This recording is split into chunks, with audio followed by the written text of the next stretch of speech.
What's the most illegal thing that you've ever done in your life? Would you do it again? Before we start, don't forget to subscribe to the channel so you don't miss the next videos. I wish you a pleasant viewing experience. Story 1. Stole a Coke machine from a middle school, ended up being full of Dasani and not much money. Would not do it again. Water was cut oof at the house though, so we flushed like kings for a while. Story 2.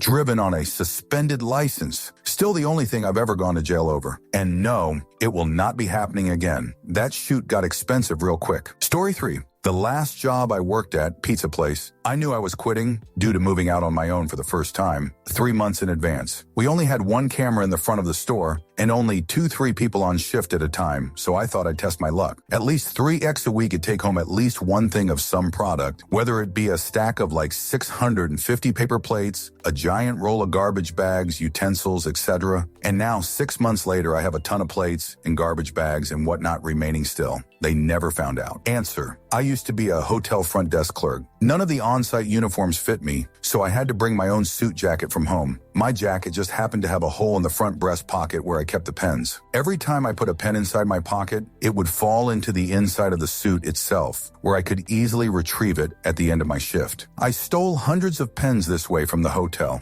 I hid behind me. It's nice not having to buy any more pens for the rest of my life. Story 4. At the self-checkout, I put in the PLU code for bananas, but it was actually a block of fancy cheese. Yes. Answer. There's a grocery store near me where most of the night employees are like all teenagers or in their early 20s, and also a bunch of idiots. Every so often, I'll go in and something won't ring up properly. A few months ago, I was buying some steaks because I wanted to treat myself in beef. Prices are crazy right now. Steaks wouldn't ring up, so I tried to get an employee's attention, but they were too busy goofing off and chatting. So finally I said fudge it and just tossed it in my bag and kept it pushing. Clearly they didn't care, so why should I? It's happened more than once, but that was the first time it was something relatively expensive. Story 5. My previous workplace owed me a lot of OT. The owner's answer was, I don't pay overtime. That's not up to me. That's up to your managers. I also did inventory on my own every Monday starting at 5 a.m. and had access to all the numbers. Yada, yada, yada. I did some stuff. I wonder how the first inventory went after I quit. Answer. One time I was doing inventory for a big chain store I was assistant managing and found 3,000 worth of Xbox 360s that weren't in inventory. No cameras. Working alone. Triple check the previous week's inventory. They're just sitting there completely unaccounted for. Could have just walked out the door with them. Nobody in the mall would have given second thought to the game store manager carting 10 video game systems to his car. Instead, I called the regional manager. Found out after I left on extremely good terms. There were other inventory issues with the store that I had nothing to do with. It's a long story. And they added me to the do not rehire list. Motherfuckers, if I was a thief, on what planet do I report that 3,000 worth of one of the hottest items on the market to you? When I was first hired, I was literally the only survivor of a loss prevention purge too. Like seriously, what the fudge? Good for you. Story 6. Walked in the opposite direction of the arrows in IKEA. I was sweating the whole time. Probably got recorded on cameras. Not sure if I will do it again, but maybe after a few beers. Story 7. During the Blockbuster days in the 90s, I would rent my favorite Super Nintendo games and use my sister's blow dryer to peel the stickers off and put them on crap games I owned. So if you thought you were renting WWF Raw but got ActRaiser or some shoot, I'm sorry, I was poor LOL. Story 8. Striker is searching. Breaking and entering, although pretty loosely as the windows were all left unlocked and open, into my old high school in the middle of the night to steal wine from the art teacher's offices. LMAO wouldn't do it again, but only BC. I feel like I'm too old to be doing that shoot now. But still, it was a lot of FKN fun. Ha ha ha ha. Answer. Dude, I graduated high school almost 3 decades ago, and I still have the urge from time to time to do ornery shoot like what I did back then in high school and college. I just can't imagine the look on a judge's face when I'm arraigned on criminal mischief charges for super gluing a giant black veiny dildo to the back bumper of a cop car right above the truck. Nuts I just put on it, or some shoot. Story 9. I poured bleach on a bully's lawn, spelling out a bad word, but then found out he moved from that house a year prior. That was 25 years ago. Story 10. Was super fudge up and tried to break into a lighthouse on one of the Great Lakes. Climbed around on the roof and eventually found a boarded up window. I kicked in the window easily and climbed into the building. I walked into a big old room with boat motors everywhere, and the security alarm started screaming. I jumped out the window head first and ran all the way home, hiding from cars and going through backyards. I checked the police radio when I got home, and there was a reported burglary they were responding to.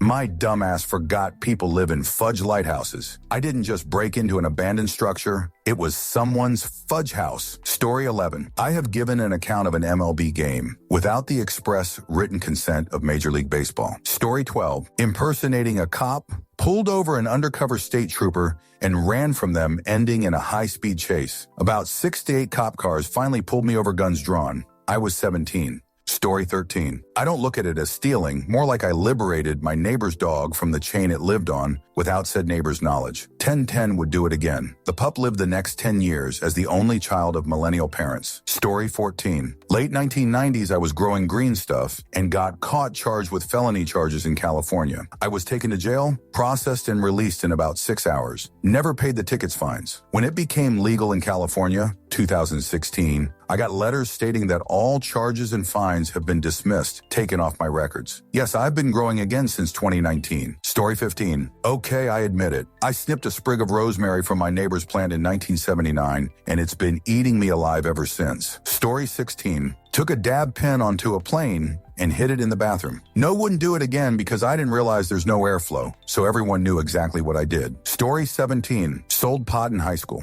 Won't ever do it again because 1, it's legal now, and 2, I'm way past my high school years. Story 18. Due to age of consent laws, there was a small period of time where I wasn't supposed to be fudge my girlfriend because I suddenly became too old. It isn't as creepy as it sounds, and no, I wouldn't do it again. Answer. This proves the silliness of a lot of laws, but overall, I doubt you would have got into trouble anyway. Another example is how the day before you turn 18, or 21 in America's case, you can't drink at a pub or buy any booze to take home, but 24 hours later, you magically are old enough to, I get there is a reason to have a cutoff point legally, but still. Story 19. When I was a kid in the early 70s, I found a square piece of metal attached to a railroad track with 2 aluminum strips. I wrapped it to a nail onto a telephone pole and stepped back about 20 feet, then shot it with my .22 rifle. That thing exploded the pole into 10,000 toothpicks and took a large chunk out. The pole fell over and the lines snapped. I ran home and my mom said she was on the phone,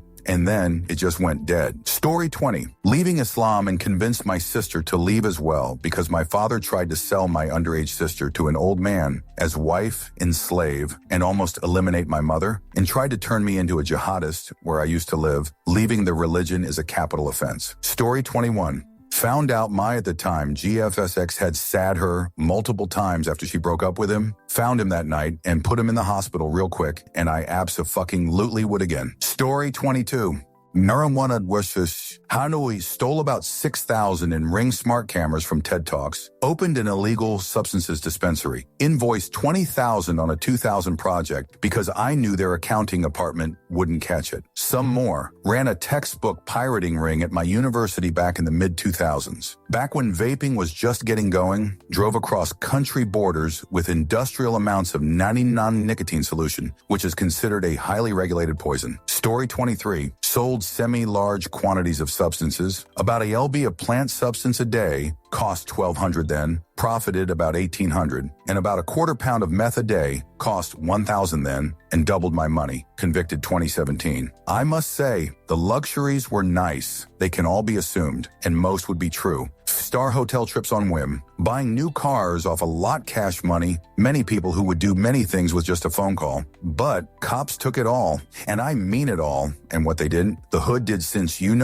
my doors were obliterated, and OFC everyone knows who the dope boy is. Completely ruined my life for years, would not recommend. Story 24. I assassinated Vladimir Putin. Unfortunately, his fudge body double is an even bigger jerk. Sorry about that. Story 25. The last time I answered a question like that, I got a strike from Reddit. They deleted my answer and told me I couldn't post anything illegal even if the question allowed it. And that was literally yesterday. Story 26. Some light shoplifting during a rebellious phase, but I had strict rules. 1, nothing over 3. 2, never ever from small businesses, only big stores that factor theft into their budget. And 3, If I ever got caught, I would stop forever. Never got caught, but I did outgrow the impulse. Story 27. Stealing something that was definitely not very legal, but from a pedophile who tried to take advantage of my friend and I when we were like 15 years old. So technically he deserved it. Story 28. I worked as an independent contractor for this place that extracted data. Most boring job in the world. You'd log on, open a spreadsheet, and get to work. You would fill out a form saying how much you worked,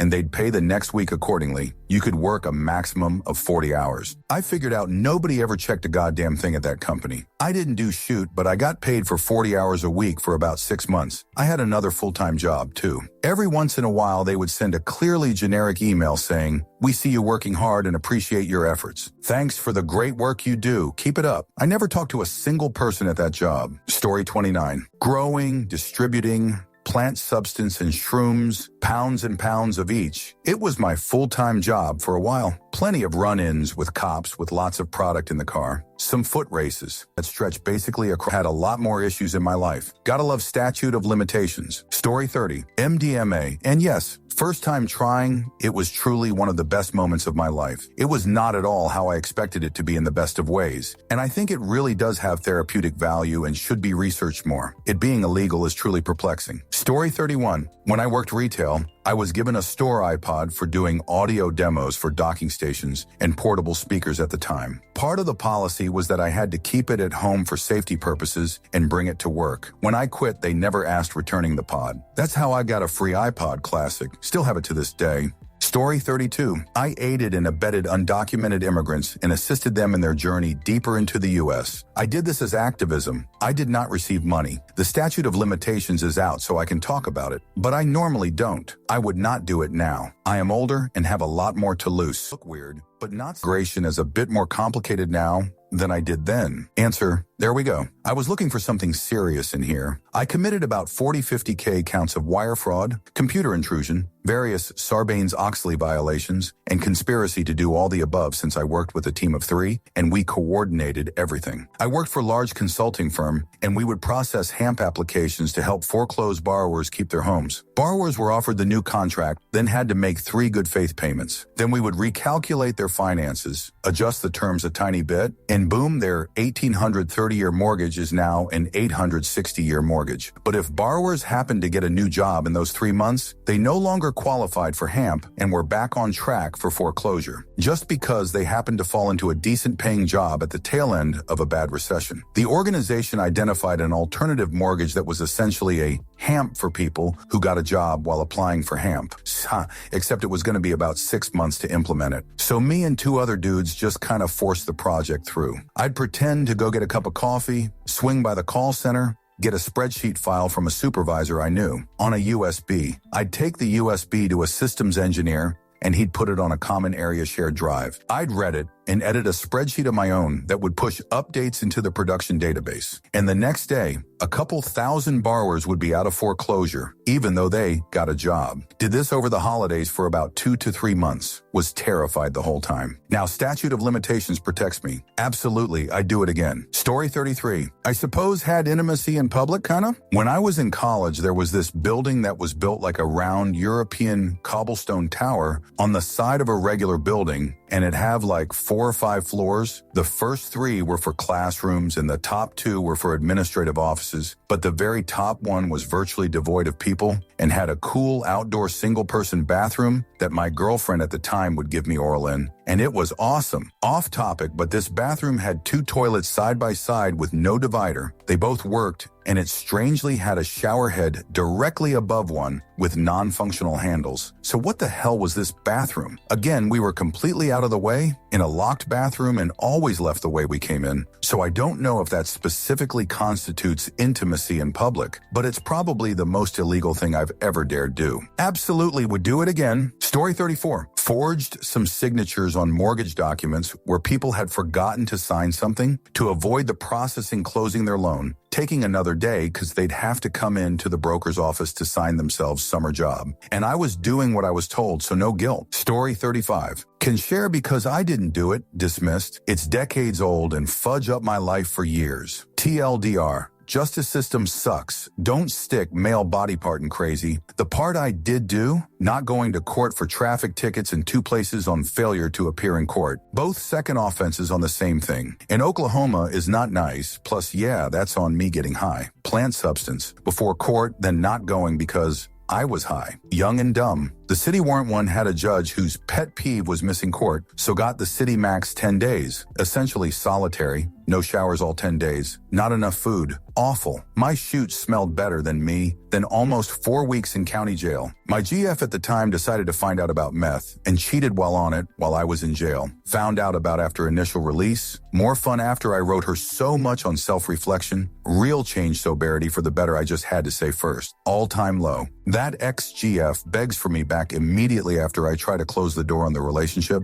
And less than a day out of jail, I cave after she tells me she got rid of all her substances. Meth, plant substance, adult beverage. So like an idiot, I pick her up to give her a chance to talk. I planned to camp tent at the lake anyways, so whatever can figure it out deep in my heart under the stars if it meant to be. Plot twist, it was not. She wants McDonald's and offers to pay, so sure. It's like 12 a.m. Let's get food before camping. She leans over me to pay for 2 combos and cookies in cash. Note I worked at this McDonald's for 3 hours. The manager that took the money is someone I loved as a friend. Like a shy dude, I got popular and talked his girl, now wife, into taking his V-card. Our families were even tight. My ex also worked there and was good friends with him too. It was super friendly and wholesome during this, obviously. Anyway, so fresh cookies were taking 20 mins, and I'm getting sketched, as that ain't right. Well, as I'm thinking this, about 8 cops surround my vehicle all at once. They search my car, breaking my car lights, denting the frame, dumping my drinks on my clothes. It hurt to watch an IDK. YTF, they were so crazy. Maybe mad they had to work late. It sucked. After a few hours in jail, reality then slaps harder. Secret Service will interview you now. Apparently, my ex had used counterfeit money, like laser printer, cut out dumbest shoot ever, counterfeit. Oh, and even better, she got it from my littler brother she sold her plant substance to. My same little brother that afternoon, that same day, had passed counterfeit successfully at same McDonald's, until they noticed later. So my friend called the cops as they had already become aware and had a meeting about it. My jail thing I talked to him about made things look worse, IG. Wrong place. Wrong time. Thankfully, the Secret Service acknowledged I was innocent. They asked questions. Should have lawyered immediately. And I figured my alibi was good that I was in your fudge jail. And then when they showed the counterfeit bill, I cried at how badly it was done. This is why I'm in jail? Disregarded paper? I knew who my brother got them from. So yeah, I ratted whatever. I had done jail a month and a half already, essentially came to Jesus about life, and was not going back for something I didn't do. Gave the name. They said I'd be out soon, and they even got an arrest per my info. Didn't hear from them again. Jail was 3 days city,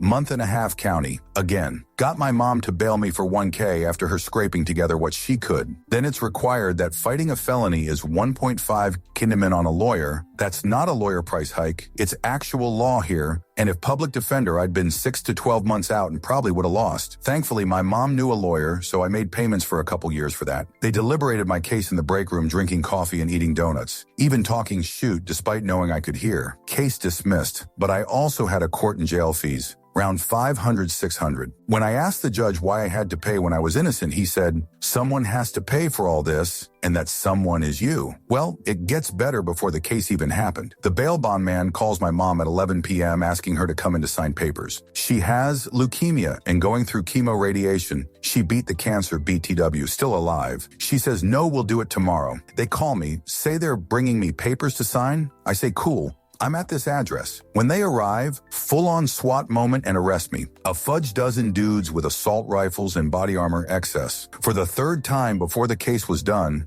I was in jail. And oh dear reader, I had an additional $300 for that jail fee, and then $8,000 for the bondsman who sued for their bail, back on top of it, and garnished my wages a couple years down the line. Falsely got it. I was in a class action against them. I got a little back for. TREP bail bonds. Fudge them. It took years to come out of this. It was the biggest hole I ever dug, and I get mad at the system, but it taught me to simply avoid the system. I can point fingers or control the controllables. I picked the latter. The good part, I came out of this eventually after a lot of effort. I now have certifications, worked in aerospace for over a decade, married with children, nice home and cars. I have the life I envisioned wanting in jail, so if there's any good, it's that. But still, what a fudged judicial system we have. And I've only touched the top of the iceberg for what I know. With the judicial system. Story 36. Stealing groceries at the self-checkout a lot. If I'll do it again depends on how my financial culinary situation pans out. But I've currently got a good thing going with raising meat gardening, so I'm not struggling,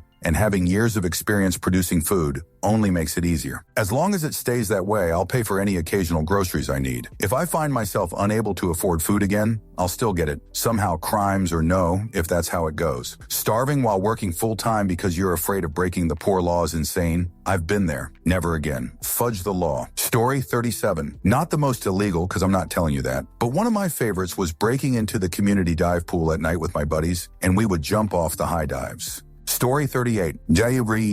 I allegedly realized by accident many years ago that I could alter postage labels, was just resizing my logo image, and the top layer would hide whatever was formatted below that layer. What harm could there be to allegedly convert a 1-ounce first-class label into a priority flat rate label, you might ask? Long story short, the post office has a SWAT team, and they allegedly let themselves in. United States of America versus you is not recommended. Definitely not. Story 39. Prior to going to prison for an extended stay, I drew down on someone twice my size and pistol whipped them harder than anyone deserves, then walked them into the street while they begged for passersby to help. I think I hurt their soul more than their face, and I hope they didn't let me destroy their heart for humanity that day. I am sorry and hope you're still fighting the good fight. You didn't deserve all that. Story 40. Well, officer, I assert my Fifth Amendment right to not incriminate myself, if the Bill of Rights still exists. Story 41. As an incredibly dumb 16-year-old, I drove my dad's 20-year-old pickup truck 110 km/h on the longest, straightest road in our town, which also happened to be a residential area with lots of houses, driveways, kids, and loose dogs. No, I wouldn't do it again. I'm so incredibly lucky I didn't eliminate anyone or myself. Story 42. Why would someone confess about something illegal they did? This has dark web blackmail written all over it, or cops trying to catch the really stupid criminals, like the ones that flash money on social media after robbing a place or being on Facebook Live while doing a home invasion. Story 43. When I was 22 and had just got a medical green stuff card, me and my buddy would go in a dispensary and steal. I don't want to say the state, but they weren't set up or as organized as they are now. It was pre-pandemic. It was in an old small doctor's office, and each little room had a vendor, and they sold their own stuff. We were friendly with almost everyone there and would spend about 20 each every time buying a 10 yuan from different people. The catch was they were always busy and had multiple jars, and we would open smell every single one. We would grab a nug, maybe two,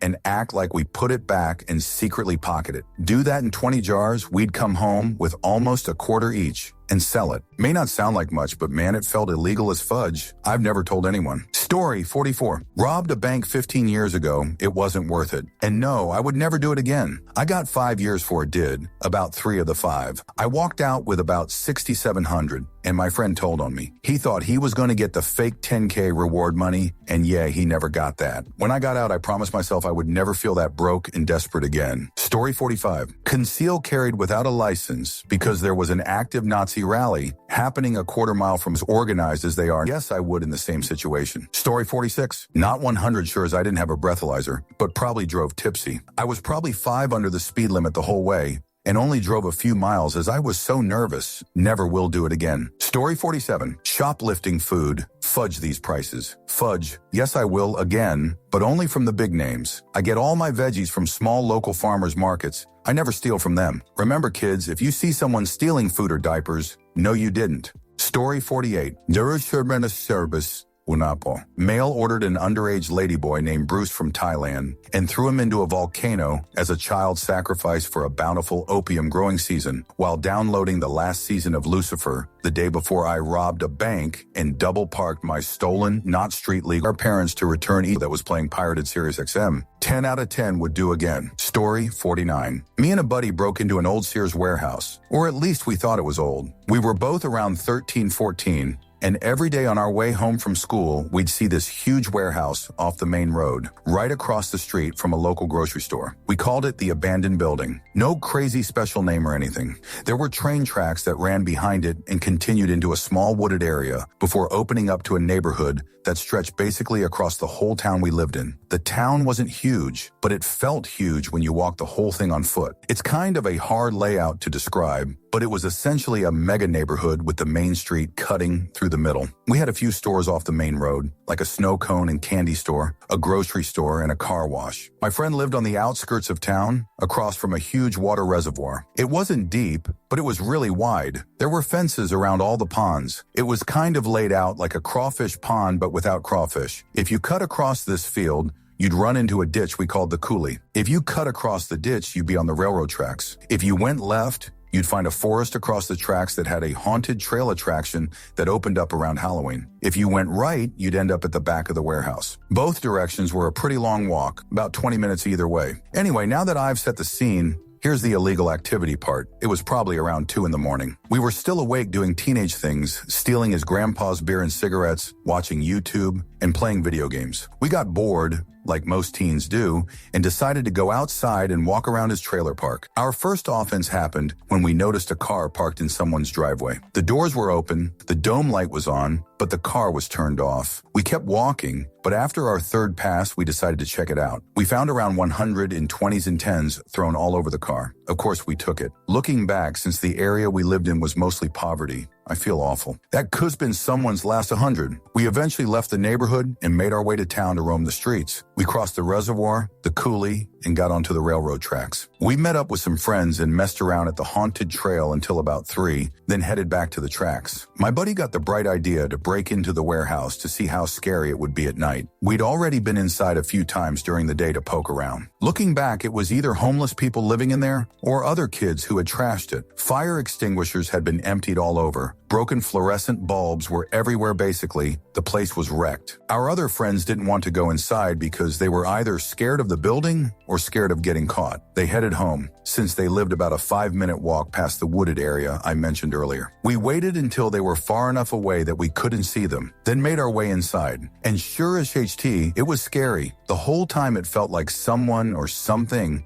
was about to jump out at us from the dark. We made our way to the roof, looked out over the main road, and enjoyed the view. After we'd had our fill of being scared kids, we left. As we walked back toward our friend's house, we had to pass the clearing between the warehouse and the wooded area. The main road had a clear view of that spot, so we tried to be careful. But the second we stepped into the clearing, we got hit with the brightest fuking light I'd ever seen. And then me douche of a friend shoved me into the clearing and bolted the other way toward the reservoir. I immediately sprinted toward the wooded area, hoping the light wouldn't catch me. It was a cop. I remember turning my head as I ran and seeing the black and white. I froze for half a second, thinking I'd be in huge trouble for running from the police. But then I thought about what my mom would do to me if I got caught. Not to get grim, but she could get very physical sometimes. That decided it. I bolted. It was probably the fastest my chubby ass had ever run. I heard the cop's engine roar as they sped to the other end of the wooded area, where the neighborhood started. The woods were only on one side of the tracks. The other side was an extension road leading into the neighborhood. I don't know how the cop made it there so fast, but just when I thought I'd gotten away, I saw the spotlight sweeping ahead of me. They were scanning the tree line. I launched myself into the woods and went prone before the light hit me. I hid behind this bush that was shaped kind of like a dome-perfect cover. I could barely peek out to see the cop car sitting there, spotlight moving back and forth. I was shying bricks the whole time. I was 13, 14, running from the cops with what felt like my life on the line. I called my buddy and asked why the ever-living FCK he had pushed me and to help me figure out how to get out. We came up with a plan. I waited in the woods while he ran home to grab a bag and some running clothes. It was 4 a.m. by then, so yeah, a couple of kids jogging would look weird, but not suspicious enough to get us in real trouble. Wed jogged plenty of times early in the morning before, so what's one more hour earlier? He was supposed to sneak back to me through the front end of the woods, and then Wed changed clothes and jog right past the cop like nothing happened. Only problem, it was a short trip. It took about an hour total. My phone was at 5, so once it died, I just had to hope he'd make it. After what felt like forever, I heard something behind me. It was him. We changed and booked it out of there. Jogged back to my house, hung out in the backyard so we wouldn't wake my mom, and chain smoked an entire pack of cigarettes he stole from his grandpa. By the time it was late enough not to look suspicious, we walked back to his place. I asked him again why he pushed me. His only answer was, man, I got scared. Would I do it again? Probably. Story 50. Aside from pirating media, the only thing that comes to mind is the time I was at a playground around midnight, and then police came and told my friends and I to leave since the playground closed at 11. This happened to me twice, and yes, I'd do it again. It's silly for a public park to close. I understand the logic, but every time I've been to a playground after dark, everything that's occurred has been very innocent. My friends and I were playing lava tag after work. Another time without police involvement, I witnessed a group of dumb teenage boys playing taser tag, and it was highly entertaining. Story 51. I downloaded movies that had that old ad of piracy, it's a crime. Not gonna lie, that stupid and yet awesome ad probably pushed me into pirating even more. Reservoir. It wasn't. Swim would tell stories around the water cooler about the trips he made daily from point A to point B and safely back to point A with very large felony quantities of allegedly Class A and Class B narcotics. Story 53. I'll tell you, but first, are you a cop? You have to tell me the truth if I ask, otherwise it's entrapment. Source, internet, and bad TV. Story 54. This was like 10 years ago. I used to ride motorcycles. I ran from the cops and lead them on a multi-city chase involving the State Patrol helicopter. I got away, but just barely. I'd do it again because in that moment I thought, well, I either run or go to prison, and I'm not going to prison. Story 55. I'm pretty vanilla. No violence, no intimacy crimes, mild thievery from my teenage years, speeding, although not in over a decade. Technically, I broke into a building once, which is to say I hopped through an open window into a room that was locked, but shouldn't have been at that time, set off the alarm, immediately hopped out, and went around to join the grumbling crowd at the door, waiting to get in, while someone with a key came running. Also, technically, I was once an undocumented resident of the USA because the system, which was followed completely, is designed to make it impossible to gain residency without being undocumented at some point. None of these seem likely to reoccur. Story 56. Hungover in central Queensland, stopped to fill up the motorcycle, Viennon's 1600, paid, hopped on the bike, and was feeling fantastic for about 80 km at 100 km. Then realized I wasn't wearing my helmet, turned back, and there it was sitting on the post near the fuel pump. It felt horrible when I put it on. But that at 160 km were what I needed to sober up. Wind and face, feel good. Story 57. Had a terrible and greedy boss at an old job. Him talking racist, sexist, perverted, the whole 9 yards. And I knew I was quitting soon, so just about every shift I came home with something new. I was the only person trained to close at the time, so I worked every darn day, LOL. Sometimes cheap stuff. Priciest was around $450 in value. Was the only time I've stolen in my life. I'd do it again if it was his business 3. Because we needed those bottles. Sold a lot of substances from grade 11 till I was in my early 20s. It was crazy and the money was so fast. I never looked like someone who dealt substances, never did any myself. We weren't ever worried about getting caught. We kept our circle tight and only messed with people we knew. Looking back now, I get so much anxiety for how stupid that was, and I could have thrown my entire life away. Glad I got out when I did. Story 59. 18-year-old me passed a car going 120 km/h on the shoulder. They were blocking the fudge out of it. They called the police, and they attempted to charge me based on this person's account. It was eventually reduced to 25 over, and I lost my license for a month. I would never do that shoot again. I don't know if I was depressed or just fudging the thing while working full-time all the time as a teenager. Story 60. Some 20 years or so ago, a friend of mine used to go try to open car doors and take whatever was in there for fun. Mostly CDs, bullshit like that, but one night they found a locked bank envelope. Didn't know what it was until they got it home and cut it open. There was probably $2,000 in there, but they took 20 and then went back to the car and put the envelope back in. Still curious if they questioned why their locked envelope was cut open. Story 61. Broke into the municipal swimming pool in the middle of the night and accidentally pooped on the diving board. I was in high school and yes, it was an accident. While I was about to jump into the water, a mud monkey slipped out of my booty hole and did a swan dive out of the bottom of my shorts and plopped perfectly onto the board as I went airborne. I have no idea how it didn't get launched off the board as it recoiled. Story 62.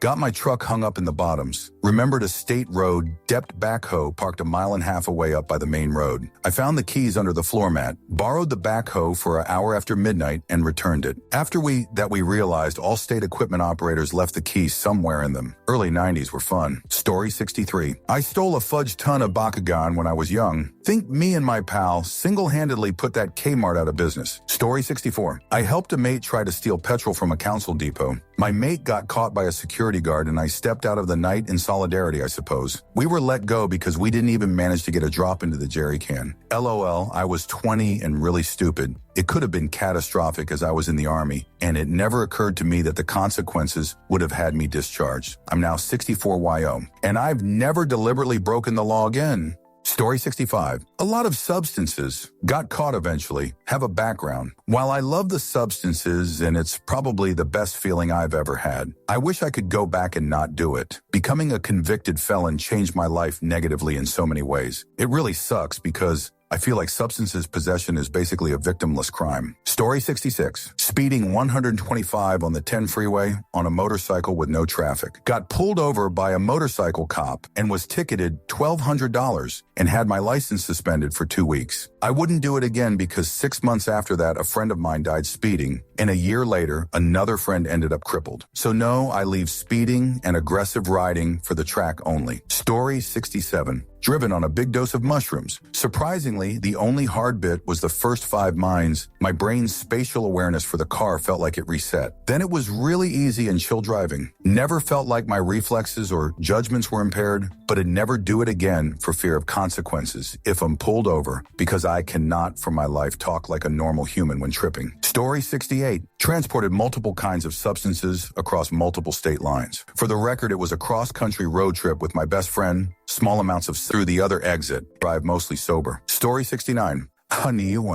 Well, since this will fall under the category of illegal, going to shoot it. Back in 2014, I got in a car accident and fled the scene, leaving the driver unconscious, causing her to go into a coma. I didn't find out until 4 to 5 days later, when she woke up, if she was even going to make it. Anyway, I drove about a mile or 2 away from the scene and pulled over and blacked out from thinking about what I just did. And in the end, that saved me from spending more time in prison. Judge gave me 4 years with 1 year and 6 months back time. I was blessed, Had just moved there to Arizona before I caught that case. From Texas, and I would never do that again. Lines. For the record, you know how Walmart checks receipts? They used to not do this as much in like 2010. I bought a lot of things and then went back in with bags and receipts and got the same things, expensive things, and left through the other exit, expended for 2 weeks. Walmart and returned 1 set and got a full refund with receipt. Story 71. Sold substances for a while back in my 20s. Got busted in a setup and had to do some time in prison. Plead first offender and got out after 13 months of a 10-do-3 bid. 2 years on parole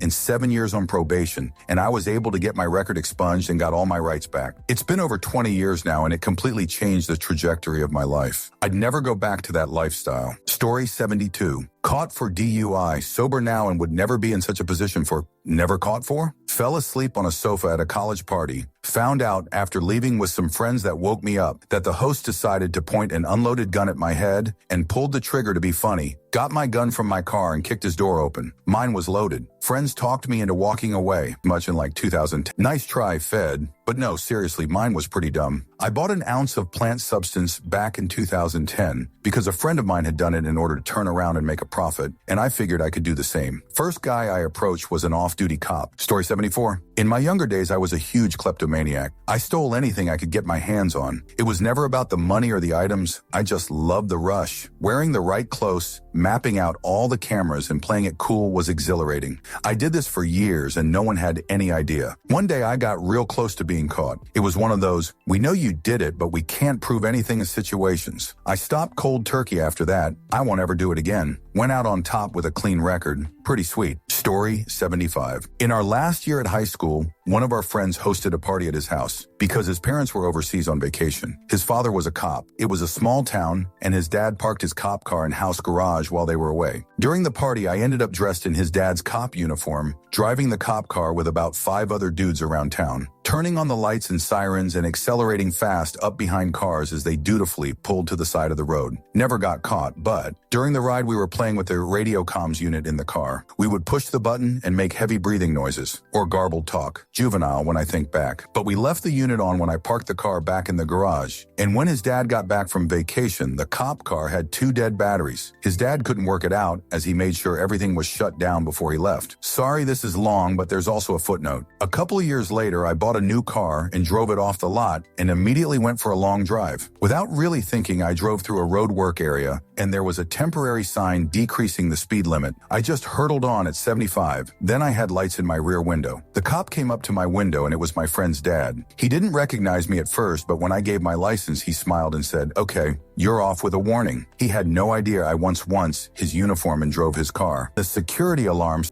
During my active gambling addiction, I'd spend money that was supposed to feed me, my mom and sister at casinos. Then I'd go to Walmart and shoplift food so we could eat. Would I create those exact circumstances again? Hell no, of course not. Do I feel terribly guilty stealing food from a multi-billion-dollar corporation? Also, hell no. Story 77. Accidentally stole shoelaces for ice skates when I was 11. Didn't want to hold the package while we were going around the store, so I put it in my pocket and forgot about them. Noticed them in the parking lot, panicked and wanted to go back, but my parents just told me to forget it and get in the car, LOL. Story 78. Me and a buddy of mine wanted to become EMTs. We failed our CPR course and decided to instead just buy an old decommissioned ambulance and to just take emergency calls ourselves. We honestly just wanted to be EMTs cause of the thrill of it. My sister dad and his roommate were trying to start some weird food delivery service and had caused one of their customers to require medical attention after my dad gave the customer a drink that was 100 blended ghost peppers. My dad's roommate insisted on joining us on the ambulance and bringing his cooking equipment along as well. So next thing you know, we are rushing this customer to the hospital in the ambulance with all this cooking stuff in the back seat, including a frying machine. As we got to the hospital, I suddenly became blind due to the fact that I had been macrodosing ghost peppers for a few days. I clipped a parked car and the ambulance flipped over. The customer we were taking to the hospital got the worst of the damage as a bunch of hot oil fell on him during the crash. We all decided it was best if only one of us took the blame for this. So we dressed the customer in one of the EMT outfits and fled the scene on foot. I'd probably do it again. Story 79. I passed a state trooper going 120 mph in the middle of the night. I was gone before he could even turn his lights on. He committed to the chase, so I pulled off the main road and pulled into someone's driveway, turned my car off and waited until he passed me. My car is black, so I'm pretty sure the low visibility was the only reason I got away with it. Not to get adrenaline dumping in my system for me. Story 80.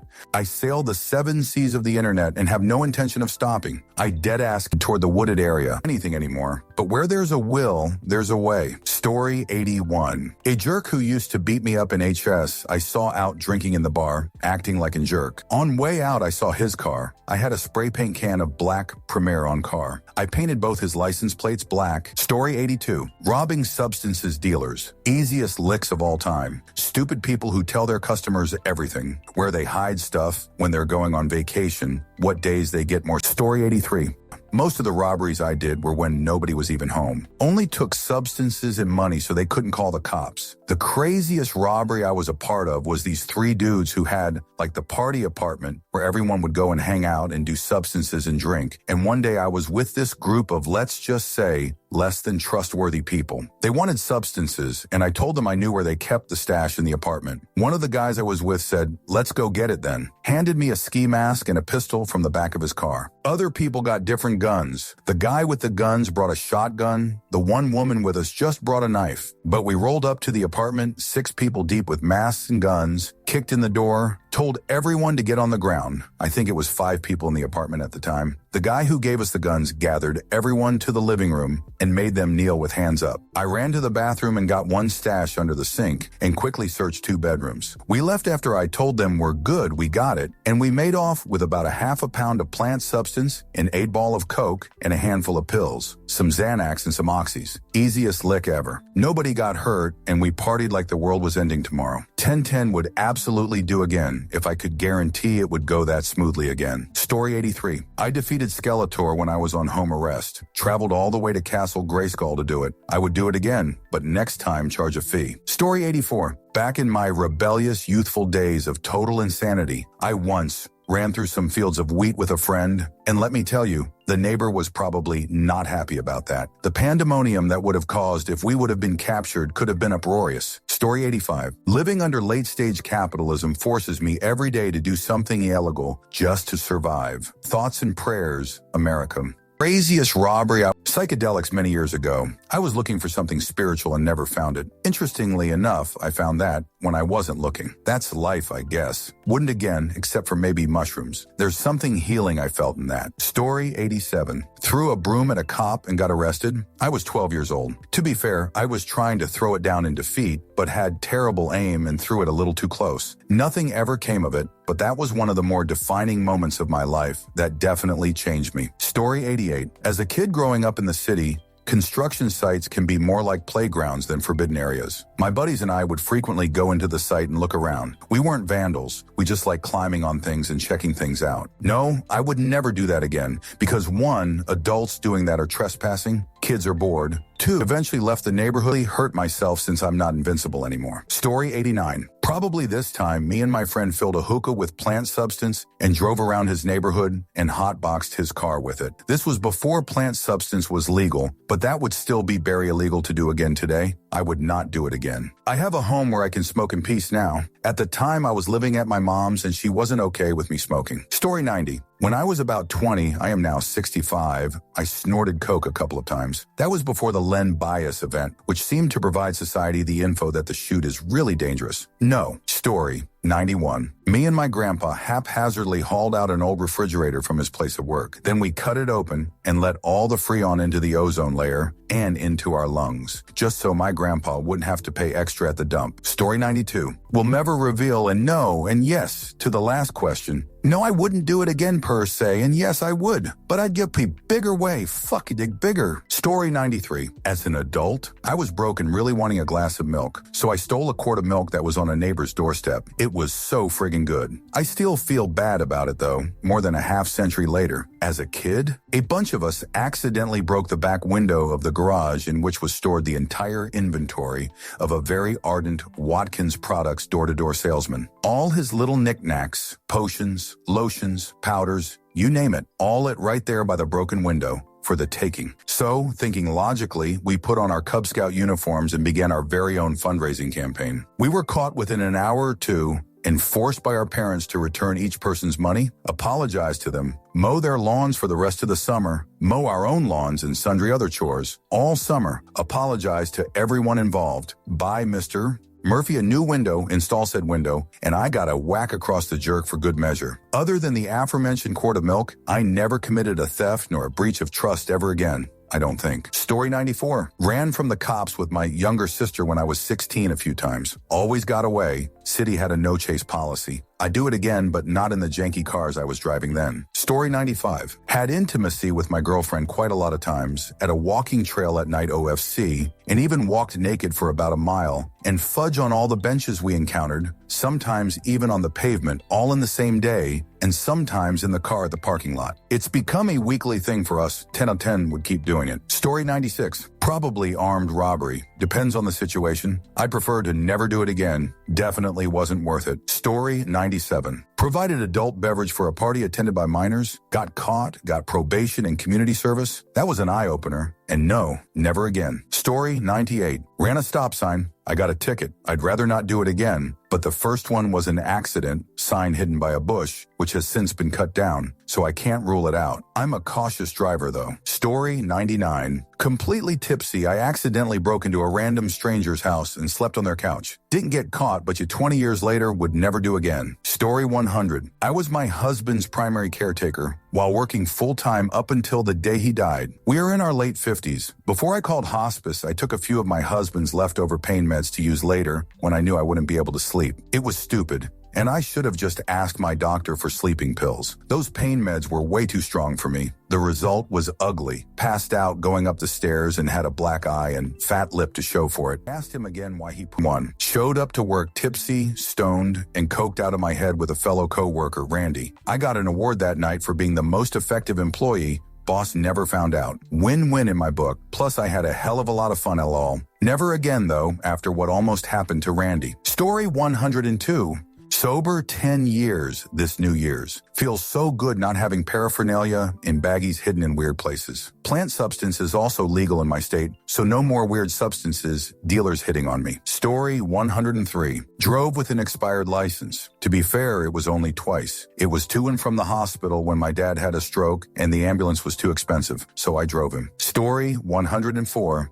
Tipsy driving my motorcycle, then crashing without a helmet. Now I get to wear a helmet all the time, LOL. Story 105. Got caught with 90 labas of plant substance in my truck by two feds that stole and sold it back on the market. It sounds made up, but California growers will attest that this kind of thing happens. Also past statute of limitations. Story 106. After the Rodney King verdict, we spray painted all over a college campus, then stopped at a gas station on the way home, and two city police were sitting inside having coffee. I went outside and sprayed R King on the passenger side of one of the cruisers, and then we waited across the road for them to leave. Drove off without noticing, so would guess he caught a ton of shoot when he returned his car, without any idea how that happened. Story 107. A few years ago, me and my buddy snuck into skyscrapers to hit the rooftops for photography. Missed those days a lot. Yes, we got arrested in Chicago for it. Story 108. Substances. Lots of substances. I don't do them anymore, but I no regrets that I did them. But I never got caught. Cops showed up with a search warrant to my dealer's house when I was just leaving with a bunch of coke in my bra. I was 19 and very young and innocent looking, and I had to ask an officer to move his police car to let me get out of the driveway. And he did. No pushback. Apologetic even. 2 decades later, and I still am surprised that night didn't go sideways, LOL.